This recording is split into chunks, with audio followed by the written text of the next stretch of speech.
am Swarnagauri from ZPHS Revupalvaram, Anakapalli district and Esrayavaram mandal.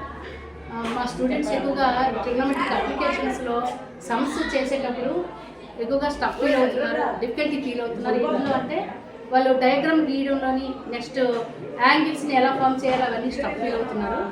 దానికోసం ఈ model తయారు చేశామండి.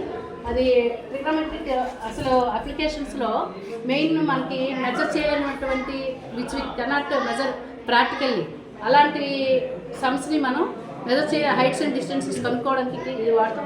చూడండి, ఇక్కడ ఒక బిల్డింగ్ ఉంది, అలాగే ఇక్కడ మనకి ఒక టవర్ ఉంది, ఇది height, this is also height. ఇక్కడ మనకి లైట్ హౌస్ ఉంది, ఇది కూడా హైట్. అలాగే ఇక్కడ చూడండి ఒక అపార్ట్మెంట్ ఉంది, ఇది కూడా హైట్. అలాగే ఇదేంటిది cell tower, this is also height. ఇవన్నీ ఏంటి మనకంటే ఇవన్నీ కూడా వెర్టికల్ లైన్స్ కింద వస్తాయి, అంటే పర్పెండిక్యులర్గా ఉంటాయి, గ్రౌండ్కి పర్పెండిక్యులర్గా ఉంటాయి. వీటిని ఈ హైట్స్ని కనుక్కోవడానికి అంటే అసలు డయాగ్రామ్ గీసేటప్పుడు మనం ఎలా డయాగ్రామ్ గీసుకోవాలనే ఐడియా పిల్లలకి చాలా డిఫికల్టీ ఫీల్ అవుతుంటారు. దానికోసం చూడండి, ఒక ట్రీ ఉంది, దీని హైట్ కనుక్కోవాలనుకుంటే మనకి ఇక్కడ చూస్తున్నారో అక్కడ ఏ దగ్గర ఒక అబ్జర్వేషన్ పాయింట్ ఇది అవుతుంది, అది అబ్జర్వర్. అలా చేసేటప్పుడు ఇక్కడ ఏంటంటే మనకి ఈ అబ్జర్వేషన్ పాయింట్కి అబ్జర్వర్కి మధ్యలో ఉండే ఇమేజినరీ లైన్ ఆఫ్ సైట్ అని అంటాం. అలాగే ఇది హార్జెంటల్ లైన్ అవుతుంది. హార్జెంటల్ లైన్కి లైన్ ఆఫ్ సైట్కి మధ్య ఉండే యాంగిల్ ఆఫ్ ఎలివేషన్ అంటాం.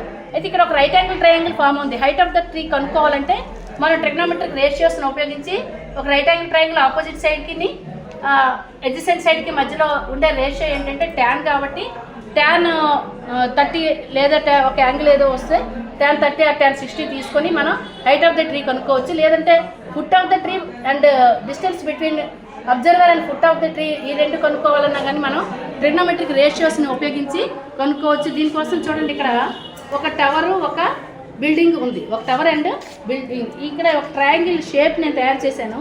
ఇందులో ఈ బిల్డింగ్ హైట్ కనుక్కోవచ్చు, అలాగే దీని తాలూకా హైట్, ఈ టవర్ హైట్ కనుక్కోవచ్చు. Distance between building and tower కూడా మనం కనుక్కోవచ్చు. అలాగే స్టూడెంట్స్ ఎక్కువగా మనకి యాంగిల్ ఎలా పెట్టుకోవాలని డిఫికల్టీ లెవెల్ ఫీల్ అవుతుంటారు. అసలు డిస్టెన్స్ ఎక్కువ అవుతుంటే యాంగిల్ మనకి తగ్గుతుంది, అలాగే డిస్టెన్స్ తగ్గితే యాంగిల్ పెరుగుతుంది. ఇక్కడ చూడండి, ఒక ట్రయాంగిల్ ఉంది. ఒక అబ్బాయి ఇక్కడ నుండి ఈ టవర్కి నడిచేటప్పుడు ముందు యాంగిల్ 30 degrees ఉండేది, అంటే డిస్టెన్స్ ఎక్కువ ఉంది కాబట్టి యాంగిల్ తక్కువ ఉంది. అలా కాకుండా నడిచిన తర్వాత డిస్టెన్స్ తగ్గింది కాబట్టి ఇక్కడ 60 degrees, అంటే ఏంటంటే యాంగిల్ మనకి పెరుగుతుంది. ఆ కాన్సెప్ట్ కూడా మనం తెలియజేయచ్చు. దీనికి ఏంటంటే ఇలాగ ట్రయాంగిల్ షేప్స్ తయారు చేసుకోవడం వల్ల పిల్లలకి బాగా గుర్తుండిపోతుంది మైండ్లో. ఈ షేప్ అలాగ గుర్తొచ్చి సమ్స్ చేసేటప్పుడు డయాగ్రామ్ అలాగే angle of elevation, angle of depression అవి ఎలా చేయాలి, ఎలా పెట్టాలి అవన్నీ కూడా ఐడియా ఉంటుంది. క్లైనోమీటర్ అంటారు దీన్ని. చూడండి, యాంగిల్ మనకి సమ్స్ చేసేటప్పుడు ఇచ్చేస్తారు, కానీ అది ఎలా అంటే ఇలాంటి మేము మామూలు తయారు చేసామండి. క్లినికల్ క్లైనోమీటర్ బయట అయితే సర్వేయర్స్ వాడతారు. దీని యాంగిల్ కనుక్కోవడానికి ఏంటంటే ఇక్కడ ఇలాగా ఆ హైట్ని ఏదైనా హైట్ చూసేటప్పుడు మనకి యాంగిల్ దీని మీద ఐడెంటిఫై చేస్తాం. ఈ క్లైనోమెట్రిక్ ద్వారా యాంగిల్ కనుక్కోవచ్చు. ఈ మోడల్ని ఉపయోగించి మ్యాక్సిమం మనకి అప్లికేషన్స్ ఆఫ్ ట్రిగ్నోమెట్రీలో ఈజీ అవుతుంది. పిల్లలకి లోపల బాగా బ్రెయిన్లో గుర్తుండిపోతుంది. అసలు డయాగ్రామ్ ఎలా వేయాలి, యాంగిల్ ఎలా ఫామ్ చేయాలి, డయాగ్రామ్లో ఏ యాంగిల్ని ఎక్కడ పెట్టాలి.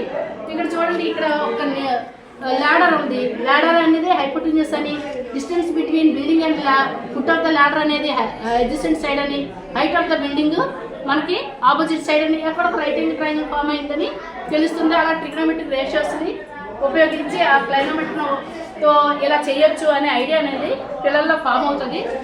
ఈ వీడియో చాలా వరకు మనకి అండర్స్టాండింగ్ అప్లికేషన్స్ ఆఫ్ ట్రిగ్నోమెట్రీ అనేది తెలుస్తూ ఉంటుంది. థ్యాంక్ యూ అండి.